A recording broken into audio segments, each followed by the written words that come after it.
Efecto básico, periodo conservador. En la unidad anterior, que fue lo que alcanzaron ustedes a responder en la evaluación de la última clase que tuvimos, a todo esto ya mandé las notas, así que están arriba. Me parece que no habían casos especiales, pero de todos modos, si alguien tiene alguna duda, me escribe al correo y yo le respondo cualquier cosa, ¿ya? También ahí les voy a hacer llegar la, la devolución. Lo que vamos a ver ahora, en la clase de hoy, es el denominado periodo conservador. Ustedes en la unidad anterior vieron la independencia de Chile, ¿ya? Entonces, Patria Vieja reconquista Patria Nueva y la abdicación de O'Higgins, la renuncia de Bernardo O'Higgins. Con eso uno da por terminado el periodo de independencia total, digamos, y en 1818 ocurre la firma del Acta de Independencia, gobierna O'Higgins alrededor de 5 años, él renuncia, abdica, y tenemos el periodo Patria Nueva terminado. Esas tres etapas son las clásicas conocidas como etapas de la independencia. Y ahora partimos con un periodo de ensayo, de organización, de anarquía, se decía antes, y el periodo conservador, ¿ya? Eso es lo que vamos a revisar ahora en esta clase. Y en la del próximo lunes respondemos una guía relativa al mismo tema, ¿ya? Avancemos. Una vez que renuncia O'Higgins, 1823, la abdicación de O'Higgins, empieza un pequeño periodo de 7 años que se conoce como el periodo de ensayos constitucionales, ¿ya? De 1823 a 1830, aprox. Periodo de ensayos constitucionales, a mí me gusta más el nombre de periodo de organización de la República. Antiguamente se le decía anarquía también, ¿ya? De las tres maneras lo vamos a entender bien, pero ensayos constitucionales o periodo de organización de la República es lo más preciso hoy, ¿ya? Cortito, 7 años, ¿ah? Para después empezar el periodo conservador. ¿Qué pasa durante estos 7 años? Recuerden que Chile ha firmado su independencia hace muy poco, gobierna Bernardo Higgins, pero lo acusan de dictador, como que la democracia chilena todavía no existe. Estamos, como decía yo, organizándonos. El país, entre comillas, está naciendo y está recién viendo cómo vamos a funcionar, pues, qué tipo de país vamos a ser. Estamos recién aprendiendo como a caminar, como un niño que ha nacido hace poco, estamos aprendiendo a caminar y vamos a ver qué tipo de país queremos formar. Y eso se da durante estos 7 años de ensayo y error, de constituciones, de leyes y de aprendizaje, ¿ya? Entonces, ¿qué características tiene este primer periodo de organización de la República? Aquí están, ¿ya? Es un periodo de inestabilidad, cambian las leyes a cada rato, no duran por mucho tiempo, cambian las autoridades, muchos cambios de ley y de autoridad en muy poquito tiempo. Ensayos constitucionales, ¿ya? Tuvimos 3 ensayos de constitución. Recuerden que las constituciones son la ley más importante de un país y que rigen por mucho tiempo. La que tenemos hoy fue creada en 1980. Parece que la van a cambiar, pero ya llevamos mucho tiempo, ya llevamos 40 años de constitución. Otras han durado casi 100 años. Las constituciones duran mucho tiempo. Y aquí tuvimos 3 constituciones en apenas 7 años, 1823, 1826, 1828, ¿ya? Entonces, muchas constituciones. Y tercero, primera característica, una inestabilidad gubernamental, mucho cambio de autoridad, mucho cambio de ley, mucho militar gobernando, y los militares no deberían gobernar, son militares, no presidentes. Ensayos constitucionales, 3 constituciones en muy poquito tiempo, y bandos políticos. Ya se estaban formando los primeros bandos políticos. Hoy nosotros acostumbramos a hablar de derecha, de la izquierda, los de centro. Bueno, eso es hoy. Pero en esa época ya se empiezan a conformar grupos políticos que antes no existían. Estaban los patriotas y los realistas. Pero ahora que Chile ya no tiene realistas, no tiene españoles, los chilenos tienen que ver qué queremos ser. En esa época no se hablaba de izquierda y derecha, como hoy, pero se hablaba de otros grupos que se empiezan a crear también durante el periodo de organización. Los vamos a conocer enseguida, ¿ya? Esas son las características de este periodo de organización o de ensayos. Inestabilidad, ensayos y bandos políticos. Surgimiento de bandos políticos. Veamos. Este es un esquema resumen que yo creo que es muy bueno que lo revisen, que lo tengan, que lo estudien, porque resume de algún modo todos los bandos, los grupos políticos que habían durante el periodo de organización de la República y durante gran parte de comienzos de la época conservadora. Así que es importante reconocerlos al menos durante este periodo. Lo voy a explicar ahora, pero este es el esquema resumen. Nosotros acostumbramos a hacer un esquema en la pizarra, ustedes lo copian, este sería el esquema. ¿Ya? Entonces, bandos políticos durante la organización de la República, están los liberales, aquí con rojo, que se dividen en dos, pipiolos y federalistas, y están los conservadores, pelucones, estanqueros, o'higginistas. Yo los voy a explicar ahora, pero para que conozcan el resumen. ¿Ya? Entonces, de algún modo Chile, durante el periodo de organización, se va a dividir en dos grandes bandos, los liberales y los conservadores. ¿Ya?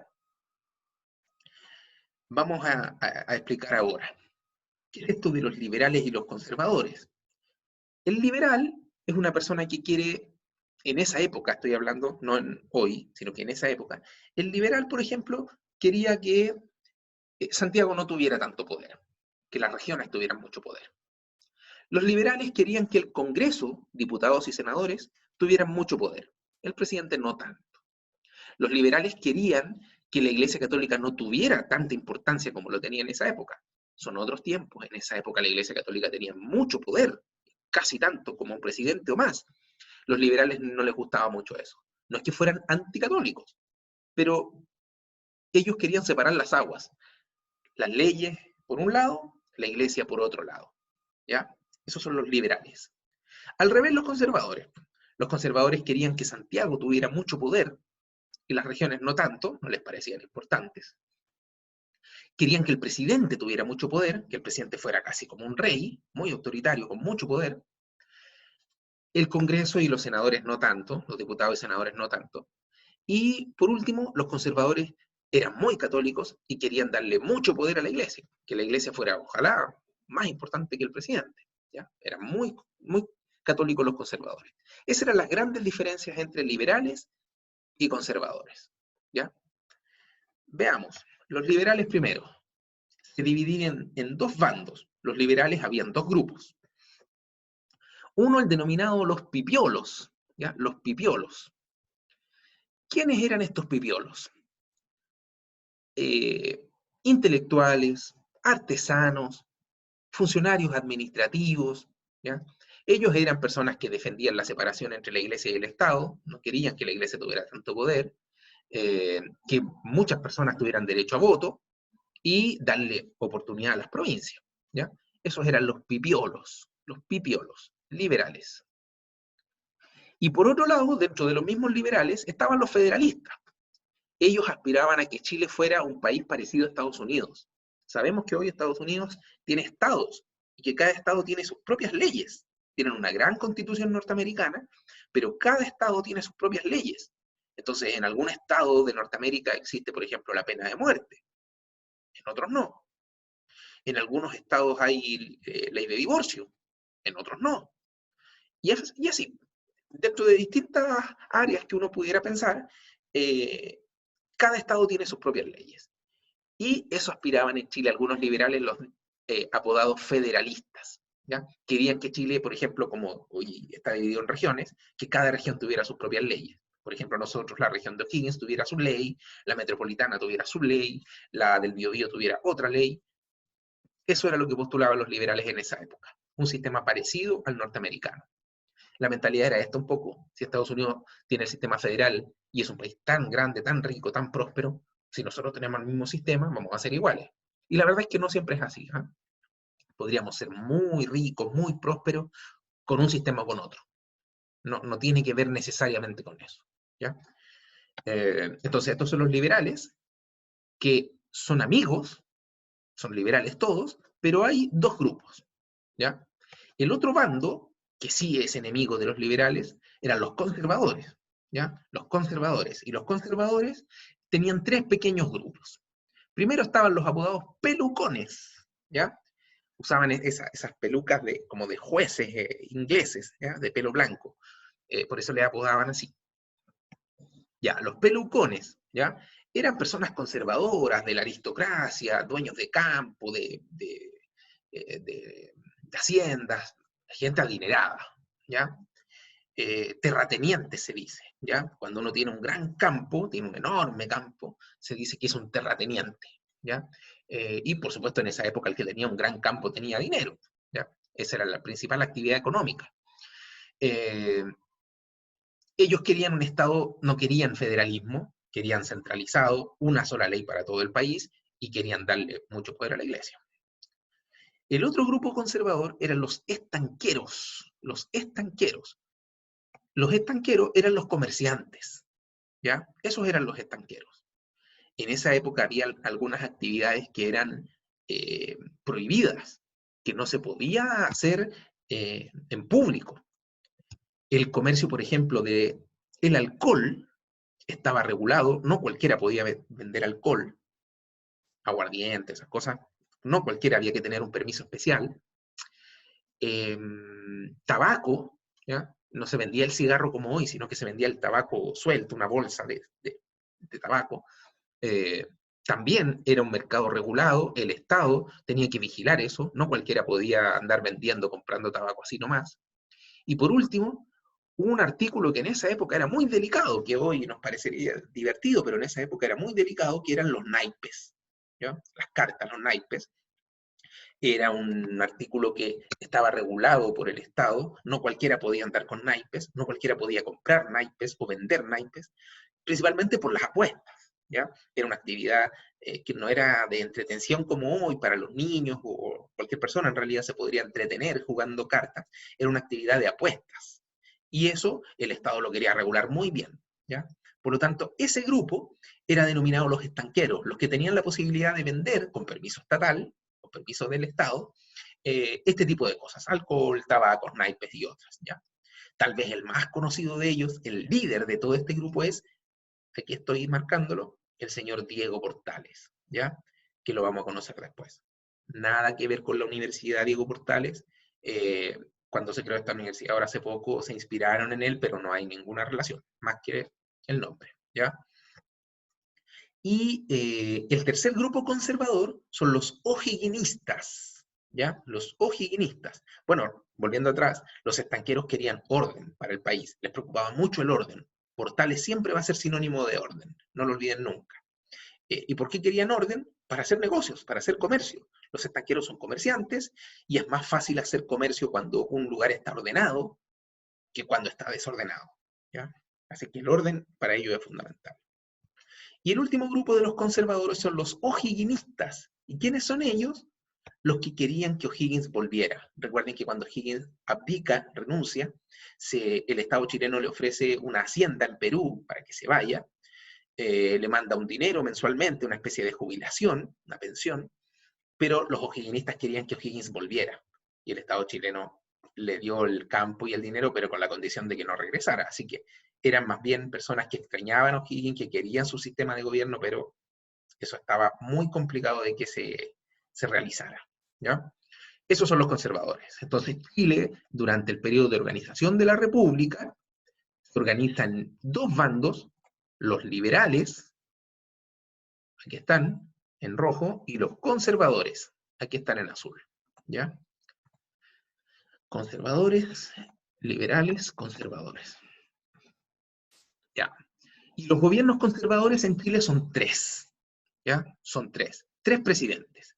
El presidente Prieto, José Joaquín Prieto, el presidente Bulnes, ¿ya? Manuel Bulnes, y el presidente Montt, Manuel Montt. Entonces, los tres presidentes conservadores son Prieto, Bulnes, Montt. Cada uno de ellos gobierna por 10 años. Entonces la gente acostumbró también decir, este es el periodo de los decenios. Empiezan en el 30 y terminan en el 60. 10 años cada uno. Prieto, Bulnes, Montt. Prieto, Bulnes, Montt. ¿Ya? 10 años cada uno, los gobiernos conservadores o los gobiernos de los decenios. ¿Ya? Chile decidió entonces, en 1830 más o menos, 1829, apostar por el sistema conservador. Chile estaba dividido entre los conservadores y los liberales. En 1829 se produce una guerra civil en Chile entre los conservadores y los liberales. Los conservadores ganan y Chile se transforma en un país conservador por al menos 30 años. ¿Ya? Esto es clave, es muy importante. Durante todo el periodo de ensayos hay una rivalidad entre liberales y conservadores, y esta rivalidad es tan grande que en el 1829 pelean. Es un conflicto complicado, una guerra entre chilenos, donde ganan los conservadores, y por eso es que Chile va a tener gobiernos conservadores por al menos 30 años. ¿Ya?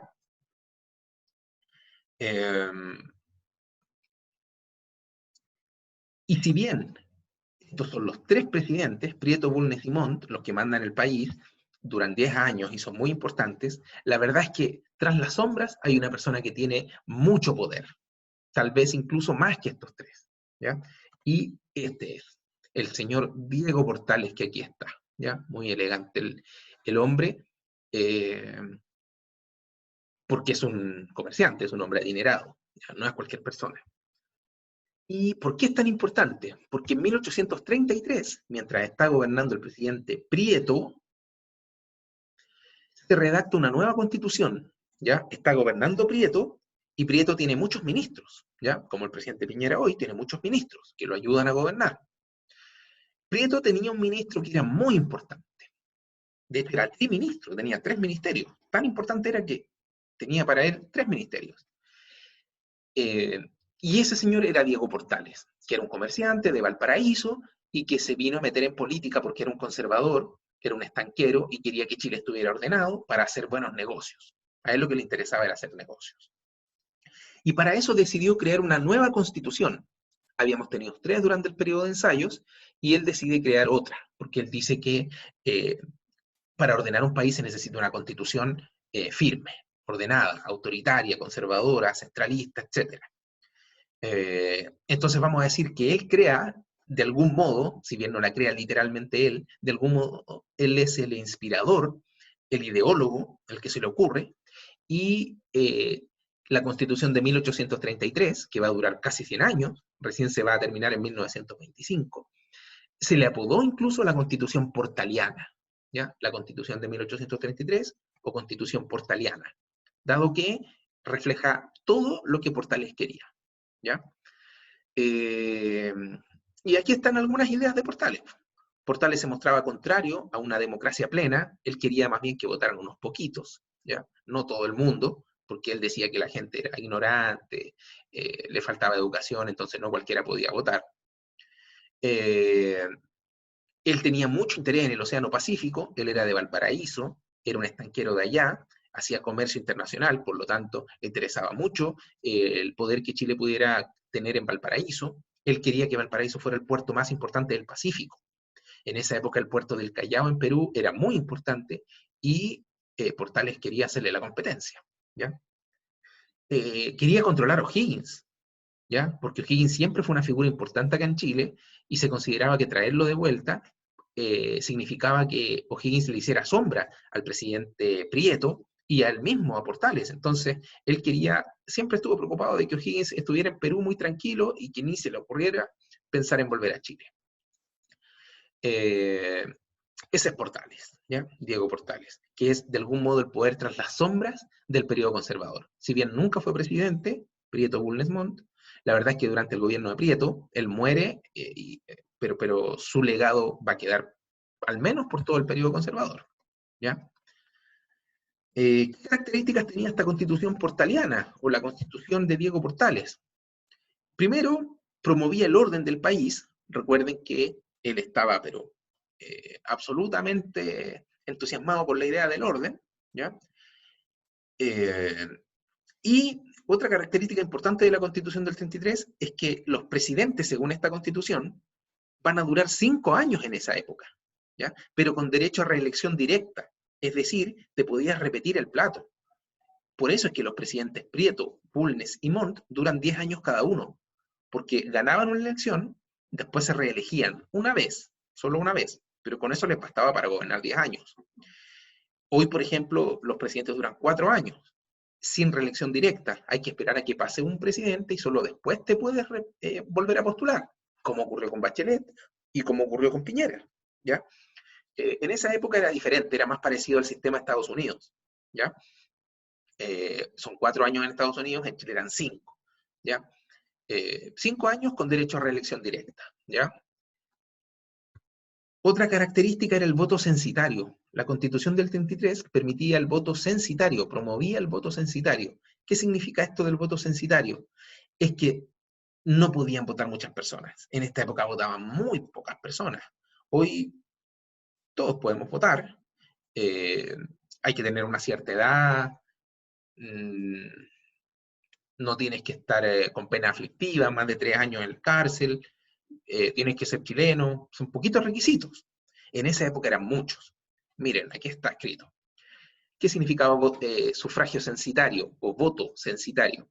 Solo podían votar los hombres de 21 años si eran casados o de 25 años si eran solteros. ¿Ya? Había que saber leer y escribir y tener una propiedad, un bien inmueble, que en esa época era muy difícil. No era llegar y comprarse una casa como hoy. La gente no trabajaba por dinero, la gente era muy pobre. Entonces, tener una propiedad era muy difícil. Los que tenían propiedad eran los terratenientes, los dueños de un campo, de un fundo, pero el resto no tenía nada. Vivía de allegado en un fondo, como un inquilino, como un trabajador, donde le prestaban una casita, un terrenito, o vivía como un vagabundo en los montes, en los cerros, y no era dueño de nada. Entonces, de partida, las mujeres ninguna podía votar, ninguna. Había que tener una edad muy alta, 21 o 25 años, saber leer y escribir, que en esa época no era tan fácil saber leer y escribir. Los que sabían leer y escribir eran los mismos que tenían un bien inmueble, un terrateniente, entonces votaban muy poquitas personas. Eso lo decía la Constitución. Y por último, la Constitución decía que la religión católica, apostólica y romana era la única permitida en Chile. Si tú eras chileno, tenías que ser católico. Iba como de la mano, era lo mismo. ¿Ya? Era ilegal no ser católico. Entonces, esta Constitución promovía el orden, el presidente gobernaba por 5 años con una reelección directa, había un voto censitario y la religión católica obligatoria. ¿Ya? Aquí están los 3 gobiernos, las obras o acontecimientos de los 3 gobiernos conservadores, Prieto, Bulnes y Montt. ¿Ya? Ahí están. Entonces, Prieto gobierna del 31 al 41 y aquí están algunas obras. ¿Ya? Se acaba con la banda de los Pincheira, que eran una banda de delincuentes, salteadores de camino, andaban a caballo saltando a la gente en la zona sur, cerca de Chillán. Era una banda muy temida en esa época, había mucho temor frente a ellos, eran unos bandoleros muy peligrosos, y Prieto los controla el gasto público, como que reordena un poquito las finanzas, porque después de las guerras de independencia el Estado estaba bastante pobre, entonces ordena el dinero. eh, Se crea la Escuela de Medicina, Farmacia y Obstetricia, que es algo así como una escuela de medicina. En esa época no habían grandes universidades, no era algo tan común, y se crea esta escuela de medicina, farmacia, obstetricia, eh, demostrando el interés por la salud de los chilenos. Se fomenta la marina mercante, se ponen dineros entonces para tener una marina, eh, se promueven los almacenes francos, que van a ser una especie de bodegas para apoyar el comercio en Valparaíso, y comienza la explotación de un mineral de plata en el norte, en Chañarcillo, que va a dejar bastante dinero al Estado chileno. Se descubre un mineral de plata en el norte y eso da dinero a Chile por mucho tiempo. Fue muy importante ese descubrimiento del mineral. Todo eso ocurre durante el gobierno de Prieto. Luego viene el gobierno de Bulnes. Prieto gobierna por 5 años, sale reelegido, termina gobernando 10, y luego asume su socio Manuel Bulnes. ¿Ya? Y Manuel Bulnes desarrolla obras en educación, en lo territorial y en obras materiales. ¿Ya? En educación crea la Escuela Normal de Preceptores, que era una escuela, un colegio, pero para aprender a ser profesor. Se empezaba a estudiar desde muy joven, y si tú terminabas ese colegio, podías empezar a ser profesor. No lo mismo, pero parecido a que si ustedes cuando estudien, desde ya empiecen a prepararse para ser profesores, y cuando terminen cuarto medio, empiecen a hacer clases. ¿Ya? Algo no igual, pero parecido a eso. Ese tipo de colegios se llamaban escuelas normales. ¿Ya? Y había una escuela normal de preceptores en 1842. Al año siguiente se crea la Universidad de Chile. ¿ya? Que va a ser la primera universidad chilena de la República. En la colonia había una cuando mandaban los españoles que se llamaba la Real Universidad de San Felipe, pero esa era una universidad fundada por los españoles. Entonces se considera que esta universidad es la primera universidad del Estado chileno, del país, ¿ya? En lo territorial se ocupa el sur de Chile, la zona de Magallanes, porque recuerden que en esa época el territorio chileno en la práctica estaba ocupado entre el desierto de Atacama y Concepción. Más al sur se conocía, pero poco. Entonces empiezan a poblar los territorios extremos para hacer soberanía. En la zona de Punta Arenas, por ejemplo, Magallanes. Se fijan los límites con Bolivia, que en esa época es el paralelo 23, como donde está Antofagasta más o menos. Más al norte estaba Bolivia y Perú. Y se crea una ley de colonización del sur de Chile, donde se promueve, se invita a que los italianos, los alemanes, los franceses y otros se vengan a vivir al sur de Chile. Se les regalan tierras, animales, máquinas, dinero, para que alemanes e italianos, principalmente alemanes, se vayan a vivir al sur de Chile, que es una zona despoblada de chilenos. Entonces, muchos alemanes en esa época se vinieron a vivir ahí, a la zona de Temuco, de Valdivia. Hasta el día de hoy reconocemos a esa zona como una zona de influencia alemana, y es porque en esta época Bulnes promovió la colonización, así se dice, de europeos en el sur de Chile. Había que pasar a nacionalizarse, te convertías en chileno, y el Estado te regalaba territorio, animales, máquinas, dinero, para que fueras a poblar el lugar, que se consideraba despoblado. En la realidad estaba poblado por indígenas, pero como eran mirados en menos, lo que prefería el gobierno de Bulnes era tener gente alemana, italiana, europea. Entonces se crea esta ley de colonización del sur de Chile, ¿ya? Y finalmente obras materiales como proyectos ferrocarril. Esta es la época de los primeros ferrocarriles, en Chile no había, y el primero es el de Copiapó Caldera, y que se crea para el transporte de carga. El ferrocarril para personas es posterior. El ferrocarril que conocemos hoy para transportar personas tiene otro sentido. En esta época es una época de mineral, de plata, de cobre, y esa carga hay que transportarla, y para eso se crean los primeros ferrocarriles en Chile, en el gobierno de Bulnes, ¿ya? Importante ejemplo de desarrollo. En esa época se consideraba que un país era desarrollado si tenía un buen sistema de ferrocarriles. Y finalmente en el gobierno conservador está Manuel Montt, ¿ya? Que asume después de una revolución importante. Chile va a tener otra guerra civil, los liberales están molestos y quieren acaparar el poder, entonces Manuel Montt ahí se defiende un poco y sigue con un tercer gobierno conservador. Crea la Escuela Normal de Preceptoras, que es lo mismo que la Escuela de Preceptores que les expliqué hace un momento, pero para mujeres que estudiaban por separado, ¿ya? Entonces en esta escuela las niñas empezaban a estudiar desde chiquititas para ser profesoras cuando sean grandes. Y tú terminabas tu educación, no universitaria, de colegio, y podías ser profesora, ¿ya? Se construye un ferrocarril entre Santiago y Valparaíso, para carga y también para personas, y se crea en el sistema legal el Código Civil por Andrés Bello, que era un venezolano, ¿ya? Que fue invitado a Chile para ayudar a nuestro sistema legal y educativo. Él crea el Código Civil y se funda también el Banco de Chile en esa época, ¿ya? Por último, durante el gobierno de Montt, nuevamente, porque ya se había hecho antes, pero no funcionó, se termina, ahora sí, de manera definitiva, abolir, exterminar, se termina definitivamente con los mayorazgos, ¿ya? El mayorazgo es cuando un terrateniente tiene una herencia para sus hijos, no se repartía entre todos los hijos, sino que se le dejaba al hijo hombre mayor. Eso era un mayorazgo, para que el campo nunca se dividiera en pequeños trozos.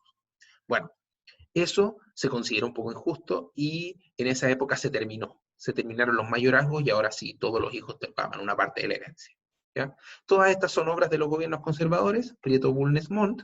Ahí está esta síntesis de presidentes. Y más atrás estaba el periodo de anarquía o de organización de la República, de ensayos constitucionales, que son los dos temas que vamos a ver hoy, ¿ya? El periodo de ensayos y los gobiernos conservadores.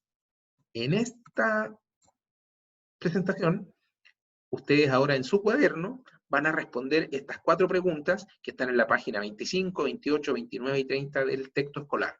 La responden en su cuaderno y en la guía que vamos a hacer el próximo lunes complementamos la información de acá.